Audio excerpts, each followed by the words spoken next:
ఈ అదృష్ట రేఖ అనే టైటిల్ మొదట అనుకున్నప్పటికీ దాస్ గారు మార్చాడు. మోసగాళ్ళకు మోసగాడుగా టైటిల్ మార్చారు. అది వర్కౌట్ అయింది. మొదట చూసినటువంటి ప్రేక్షకుడు నందమూరి తారక రామారావు గారు. బ్రిటిష్ వాళ్ళకి తమ సంపద దొరకకుండా చేయాలి అని కొన్ని సంస్థానాలు నిధులని ఒక చోటకి సమీకరించి తన తండ్రిని హత్య చేసినటువంటి వాళ్ళని వెతికి ప్రతీకారం తీర్చుకోవటం కోసం బయలుదేరతాడు. ఈ స్టోరీ లైన్ ఆరుద్ర గారు రాయటానికి ఆయన బౌండెడ్ స్క్రిప్ట్ తయారు చేసిన తర్వాతే అది తెరకెక్కింది. ఈ పద్మాలయ అనేటువంటి బ్యానర్లో వాళ్ళు మొదట తీసిన సినిమా అగ్ని పరీక్ష, గుడ్ బ్యాడ్ అగ్లీ లాంటి సినిమాలు. కంటెంట్ ఏదో బాగుంది, ఈ తరహా సినిమా ఒకటి మనం తెలుగు తెర మీద ఎందుకు ప్రయత్నం చేయకూడదు. పశువుల మందలు కాసేటువంటి కుర్రాళ్ళు వీళ్ళు చాలా క్రూయల్గాను వ్యవహరిస్తారు, స్వార్థపూరితంగా వ్యవహరిస్తారు. పేర్లు కూడా చాలా విచిత్రంగా ఉంటాయి. బెజవాడ రంగయ్య, చిత్తూరు చెంగయ్య, ఈ టైప్లో పేర్లు పెట్టుకుంటూ కృష్ణ గారు అనుకున్నారు తన్ని తాను యాక్షన్ హీరోగా ఎలివేట్ చేసుకుని ఒక స్పెషల్ జానర్లో ఓపెన్ అయి తన కెరియర్ని ముందుకు తీసుకెళ్లాలనుకున్నాడు. దొంగల ముఠాలు వాళ్ళు ఆ నిధిని తమ వశం చేసుకోవడానికి చేసే ప్రయత్నాలు, ఒక చెట్టు ఉంటే దానికి కట్టేసి తాడుని, దానికి లారీ టైర్ని కట్టేసి ఆ టైర్లో ఈయన కెమెరా పెట్టుకుని కూర్చుని దెబ్బకుఠ దొంగల ముఠా అనే సినిమా, ఆ సినిమాని మొదటి కౌబాయ్ సినిమాగా తెలుగు ఇండస్ట్రీ నుంచి క్లైమ్ చేసుకోవాలన్నది శోభన్ బాబు గారి అభిమానుల కోరిక. కథని సన్నివేశ కల్పనని మొత్తం అలా నడిపించిన సినిమా మాత్రం మోసగాళ్ళకు మోసగాడు. ఇంకొక సెన్సేషన్ కూడా క్రియేట్ చేసింది. అదేంటంటే దీన్ని ఇంగ్లీష్లో కూడా తర్జుమా చేశారు. భారతదేశంలోనే మొదటి కౌబాయ్గా దీనికి ఒక రికార్డు ఉంది. మోహన్ బాబు గారు తనకి నచ్చిన విలను తను కొంత ఇమిటేట్ చేయడానికి ట్రై చేసే విలన్ నటుడు నాగభూషణం గారని చెప్పాడు.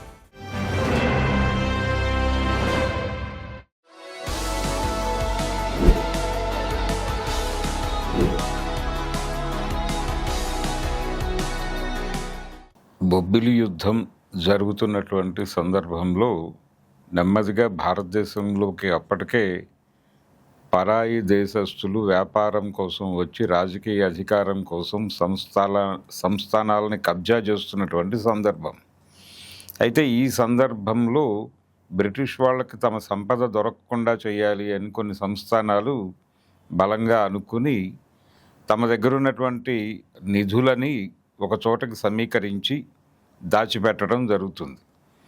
ఈ దాచిపెట్టినటువంటి నిధి కోసం తర్వాత రోజుల్లో దొంగలు ప్రయత్నం చేయటం మొదలు పెడతారు. ఈ నిధి రహస్యం తెలిసి ఈ నిధిని కొల్లగొట్టి తమ వ్యక్తిగత అవసరాల కోసం వాడుకోవడం కోసం ఆ లక్ష్యంతో కొన్ని దొంగల ముఠాలు బయలుదేరి ఆ నిధి రహస్యాన్ని ఛేదించి దాని తాలూకా తాళం చెవులు సంపాదించటం కోసం ప్రయత్నం మొదలు పెడతారు. ఈ ప్రయత్నంలోనే అమరవీడు సంస్థానానికి చెందినటువంటి కొత్వాల్ని చంపేస్తారు.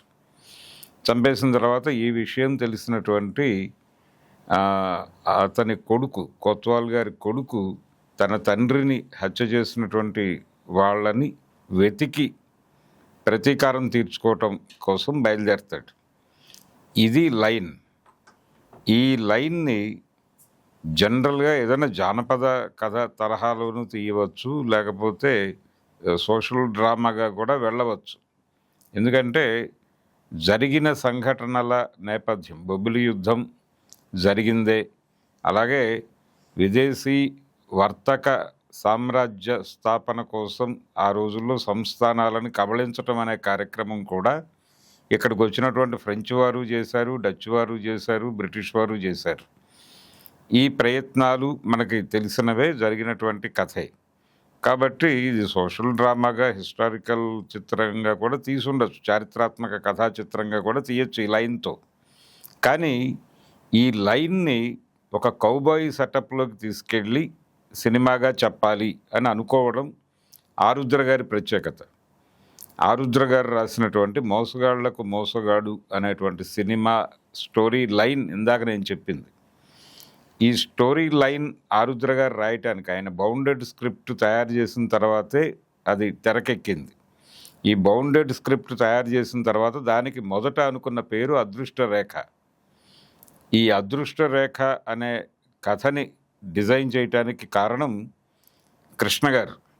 ఆయన పద్మాలయ పేరుతో ఒక బ్యానర్ ప్రారంభించారు. ఈ పద్మాలయ అనేటువంటి బ్యానర్లో వాళ్ళు మొదట తీసిన సినిమా అగ్నిపరీక్ష. ఈ అగ్నిపరీక్ష సినిమా వరప్రసాదరావు గారు డైరెక్టర్. ఆ సినిమా ఆశించిన ఫలితాన్ని ఇవ్వలేదు. ఇప్పటికీ ఆ సినిమాలో పాట ఒకటి మనకు వినిపిస్తూ ఉంటుంది. కొండపై నిండుగా వెలుగొందు అని, అది బెజవాడ కనకదుర్గమ్మ పాట. ఆ పాట చాలా పెద్ద హిట్. ఘంటసాల గారు చాలా అద్భుతంగా పాడారు. ఆ పాట హిట్టు, ఆ ప్రింట్ కూడా ఈ రోజుకి దొరకట్లేదు అక్కడ, అగ్నిపరీక్ష అనేటువంటి సినిమా.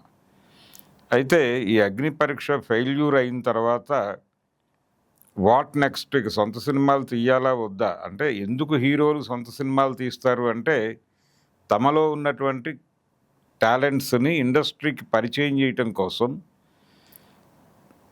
ప్రధానంగా ఆ లక్ష్యంతో కథలు తయారు చేసుకుని సొంత సినిమా నిర్మాణం చేస్తారు. ఇది ఒక దశలో. తర్వాత తమని తాము ప్రమోట్ చేసుకోవడం కోసం ఈ చిత్ర నిర్మాణాన్ని వినియోగించుకుంటారు. ఇది ఏ హీరో అయినా చేసిందే. ఎన్టీ రామారావు గారు చేసినా అదే లక్ష్యంతో చేశారు. అక్కినే నాగేశ్వరరావు గారు సొంత నిర్మాణ సంస్థను ఏర్పాటు చేసుకున్న అదే లక్ష్యంతో వెళ్ళారు. అలాగే ఈ మార్గంలో తను కూడా కొన్ని అంటే ఇండస్ట్రీ నుంచి తనకి రాని ఆఫర్లని తానే క్రియేట్ చేసుకుని, అంటే తనకి రాని కథలని, తన దగ్గరికి రాని కథలని, తన దగ్గరికి రాని జానర్స్ని తనే క్రియేట్ చేసుకుని ఆ సినిమాలు తానే తీయటం ద్వారా ఇండస్ట్రీలో ఈ ఏరియాలో కూడా నేను సమర్థుడినే అని చెప్పుకోవటం కోసం సినిమా నిర్మాణ సంస్థలు హీరోలు ఏర్పాటు చేసుకుంటారు. అలా కృష్ణ గారు ఏర్పాటు చేసుకున్నటువంటి ఈ పద్మాలయ అనే సంస్థ మొదటి చిత్రం ఫెయిల్ అయిందని మనం ఇందాక చెప్పుకున్నాం, అగ్నిపరీక్ష. ఆ తర్వాత ఏ సినిమా తీయాలి అంటే తన ఇమేజ్ని, అలాగే తనని ఒక కొత్త ఏరియాలో ఆడియన్స్కి పరిచయం చేసే కథ అయి ఉండాలి, ఈ లక్ష్యం నెరవేర్చే కథ ఏమిటి అని వెతుకుతున్న టైంలో మెడ్రాస్లో ఆడుతున్నటువంటి ఒక 4-5 కౌబాయ్ సినిమాలని ఆయన గమనించారు. గుడ్ బ్యాడ్ అగ్లీ లాంటి సినిమాలు చూసి ఈ కంటెంట్ ఏదో బాగుంది, ఈ తరహా సినిమా ఒకటి మనం తెలుగు తెర మీద ఎందుకు ప్రయత్నం చేయకూడదు, మెకనాస్ గోల్డ్ ఇలాంటి కథలతో మనం ఎందుకు సినిమా చేయకూడదు అని అనుకున్నాడు ఆయన. అనుకుని ఆరుద్ర గారి తలుపు కొట్టి, ఆరుద్ర గారు నాకు ఈ జానర్లో తెలుగు నేటివిటీకి ఇమిడేలాగా ఒక లైన్ ఏమైనా డిజైన్ చేయగలరా అని అడిగితే ఆరుద్ర గారు అంగీకరించాడు. ఇది ఛాలెంజింగ్గా ఉంది, ఇది చేయొచ్చు మనం అని. తీసుకుని పేర్లు ఇవన్నీ కూడా ఆయన లోకల్గా వర్కౌట్ చేశాడు. మొత్తం కథ అంతా ఆ స్టైల్లోనే నడుస్తుంది, కౌబాయ్ సినిమా స్టైల్లోనే నడుస్తుంది. ఈ కౌబాయ్స్కి మనకి 1920 నుంచి హాలీవుడ్లోనూ ఒక ప్లేస్ ఉంది. అంటే ఈ పశువుల మందలు కాసేటువంటి కుర్రాళ్ళు వీళ్ళు కొన్ని సందర్భాల్లో దేశభక్తియుతంగానూ ఉంటారు, కొన్ని సందర్భాల్లో చాలా క్రూయల్గాను వ్యవహరిస్తారు, స్వార్థపూరితంగా వ్యవహరిస్తారు, విలనిష్గా ఉంటారు. ఇలా ఈ 2 క్యారెక్టర్లని మిక్స్ చేసి సినిమా తీయటం ఒక పద్ధతి, లేదు ఒకవైపుకే మొగ్గి సినిమాలు తీయటం ఒక పద్ధతి. మ్యాడ్ మ్యాక్స్ లాంటి సినిమాలన్నీ ఆ ధోరణిలో వచ్చినవి. లేటర్ ఆన్ చాలా తర్వాత వచ్చినటువంటి సిరీస్లు ఇవన్నీ. అయితే ఈ మ్యాడ్ మ్యాక్స్ తరహా సిరీస్లు ప్రారంభంలో కూడా వచ్చినాయి. అంటే విలన్ కౌబాయ్స్ ఉంటారు అందులో, వాళ్ళని తుదముట్టించడానికి ఒక హీరో ఉంటాడు ఎలాగూ. ఇలాంటి నేపథ్యంలో ఈ తరహా కథల పరిణామ క్రమము ఇవన్నీ అర్థం చేసుకుని ఆరుద్ర గారు నేటివిటీకి తీసుకురావటంలో ఈ బొబ్బిలి యుద్ధాన్ని, ఈ అమరవీడు సంస్థానం అనే పేరు వాడుతూ, కొత్వాల్ లాంటి పదాలు ఇక్కడ వాడుకలో ఉన్నటువంటి పదాలే వాడుతూ, అలా ఒక కథని చాలా ప్రాపర్గా ఇది తెలుగు నేటివిటీలో ఇక్కడ జరుగుతున్నటువంటి కథగానే చెబుతూ, పేర్లు కూడా చాలా విచిత్రంగా ఉండే, బెజవాడ రంగయ్య, చిత్తూరు చెంగయ్య ఈ టైప్లో పేర్లు పెట్టుకుంటూ వెళ్ళి జానపద చిత్రాలకి ఒక రకంగా పోటీగా డిజైన్ చేసినటువంటి ఫార్ములా ఇది. అప్పటికి జానపద చిత్ర నిర్మాణం చాలా ఊపు మీద ఉంది. అయితే చివరి దశకు చేరుకుంటోంది. 70 దశకం ప్రారంభం నాటి మాట ఇది. జానపద చిత్రాల నిర్మాణ వేగం తగ్గుతున్నటువంటి సందర్భం. కాంతారావు గారు, ఎన్టీ రామారావు గారు ఆ ఏరియాలో వాళ్ళని మించిన వారు లేరు అన్న పద్ధతిలో పెద్ద పెద్ద హిట్స్ కొట్టేసి ఉన్నారు. కనుక తను వేరే జానర్లో ఇంట్రడ్యూస్ కావాలి, ఇది ఒక తన కెరియర్కి ఉపయోగపడాలి ఈ సినిమా అని కృష్ణ గారు అనుకున్నారు. తన్ని తాను యాక్షన్ హీరోగా ఎలివేట్ చేసుకుని ఒక స్పెషల్ జానర్లో ఓపెన్ అయి తన కెరియర్ని ముందుకు తీసుకెళ్లాలి అనుకున్నాడు. అప్పటికి ఆయన కెరియర్ మొదలై 4-5 ఏళ్ళు మాత్రమే అయ్యింది. కనుక ఈ కౌబాయ్ స్టైల్ సినిమా ఆరుద్ర గారు చెప్పినటువంటి బొబ్బిలి యుద్ధం నేపథ్యంలో సంస్థానాల వాళ్ళు ఈ విదేశీ వ్యాపార సామ్రాజ్యవాద బంటులకి తమ ఆస్తులు అందకుండా ఉండాలి అనే ఉద్దేశంతో దాచిపెట్టినటువంటి నిధి, ఆ నిధి రహస్యము, దొంగల ముఠాలు వాళ్ళు ఆ నిధిని తమ వశం చేసుకోవడానికి చేసే ప్రయత్నాలు, యుద్ధాలు, ఈ నేపథ్యంలో కథని డిజైన్ చేయటం అనేది ఆయనకి బాగా కనెక్ట్ అయింది. కనెక్ట్ అయ్యి ఓకే చేద్దాం అనుకున్నారు. దీన్ని మీరే డైరెక్ట్ చేయండి అని అడిగారట ఆరుద్రని. అడిగితే ఆయన నో చెప్పాడు. ఇది మన వల్ల ఏ పని కాదండి, మీరు ఇంకెవరినైనా ఎంపిక చేసుకుంటే బాగుంటుంది అని. అప్పుడు ఈ యాక్షన్ తరహా సినిమాలు తీయటంలో కొంత స్పెషలిస్ట్లా కనిపిస్తున్నటువంటి కేఎస్ఆర్ దాస్ గారిని అప్రోచ్ అయ్యారు. అప్రోచ్ అయితే ఆయన ఈ కథని తన స్టైల్లోకి అడాప్ట్ చేసుకుని అప్పుడు విఎస్ఆర్ స్వామి అనేటువంటి ఒక కెమెరామెన్ని ప్రవేశపెట్టాడు. ఆయనకి ఈ కొత్త తరహా సినిమాని తెలుగు ప్రేక్షకులకి అందించడంలో తన పాత్ర చాలా కీలకంగా ఉండబోతోంది, తనకు చాలా పేరు తెచ్చిపెట్టే ప్రాజెక్ట్ అవుతుంది అని ఐడెంటిఫై చేశాడు ఆయన. ఐడెంటిఫై చేసి ఓకే చెప్పాడు, మనం అద్భుతంగా తీద్దాం ఈ సినిమాని అని అనుకున్నారు. కలర్లో చేద్దాం అని కూడా అనుకున్నారు. కలర్లో చేద్దాం, కొంచెం డబ్బులు ఖర్చు పెడదాం అని డిసైడ్ అయిపోయారు. డిసైడ్ అయిపోయినప్పటికీ పరిమితుల్లోనే నడవాలి అనేది కూడా అనుకున్నారు. అంటే మార్కెట్కు ఉన్నటువంటి పరిమితి, దీన్ని దృష్టిలో పెట్టుకుని ఎంత ఖర్చు పెట్టాలో అంత ఖర్చు పెడదాం, మన ప్రయత్న లోపం లేకుండా చేద్దాం అని అనుకున్నారు. అనుకున్న తర్వాత ఒక షాట్, అంటే కేఎస్ఆర్ దాస్ గారు హీరో కొట్టగానే విలన్కి భూమంతా గిర్రును తిరిగినట్టు కనిపిస్తుంది అని రాసుంది అక్కడ. ఈ ఎఫెక్ట్ని మనం తెర మీద ఎలా చూపిస్తాం అని అడిగాడు దాస్ గారు స్వామి గారిని. అడిగినప్పుడు స్వామి గారు అన్నారు, కొంచెం ఆలోచించి ఒక టైరు ఒక తాడు తెప్పించు, నేను చేసి పెడతాను అది అన్నాడు. అంటే వీళ్ళ కోఆర్డినేషన్ ఎలా ఉండేది, సినిమా ఆ క్వాలిటీలో రావడానికి వీళ్ళు ఆలోచించిన పద్ధతులు ఏమిటి అనేది తెలుసుకోవటానికి ఈ సంఘటన. ఆ తాడు టైరు తెప్పించారు, ఒక లారీ టైరు తాడు అడిగాడు ఆయన, తెప్పించారు.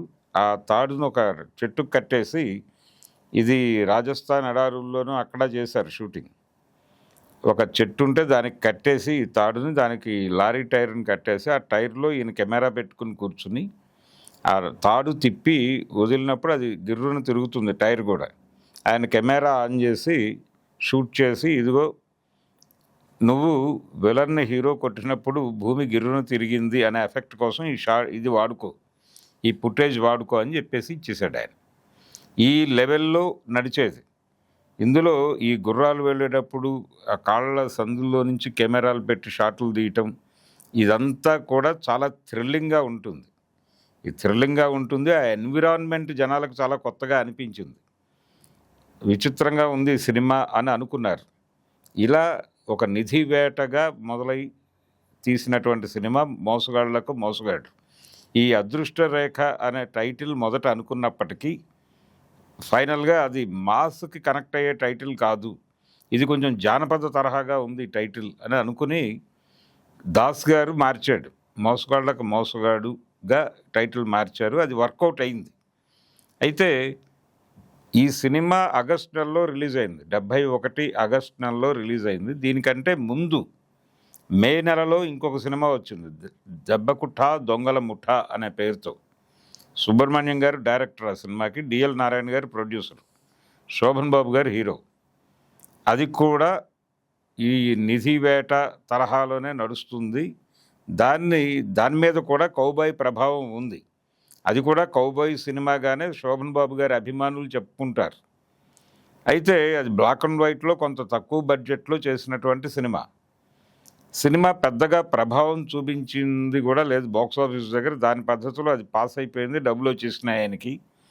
కానీ ప్రత్యేకంగా ఒక కౌబాయ్ సినిమాగా దాన్ని ప్రమోట్ చేయలేదు. దెబ్బకుఠ దొంగల ముఠా అనే సినిమా, అందులోనూ ఈ రివాల్వర్లు వాటిలో రంగారావు గారు కూడా ఉన్నాడు ఆ సినిమాలో. ఆ సినిమాని మొదటి కౌబాయ్ సినిమాగా తెలుగు ఇండస్ట్రీ నుంచి క్లైమ్ చేసుకోవాలన్నది శోభన్ బాబు గారి అభిమానుల కోరిక. అయితే big to do bit as it ఈజ్గా కౌబాయ్ సినిమా ఏ నేపథ్యంలో ఉండాలో ఆ నేపథ్యంలో కథని, సన్నివేశ కల్పనని మొత్తం అలా నడిపించిన సినిమా మాత్రం మోసగాళ్ళకు మోసగాడే. కనుక దీన్నే మొదటి కౌబాయ్ సినిమాగా గుర్తించాలి అనేది కృష్ణ గారి అభిమానుల గొడవ.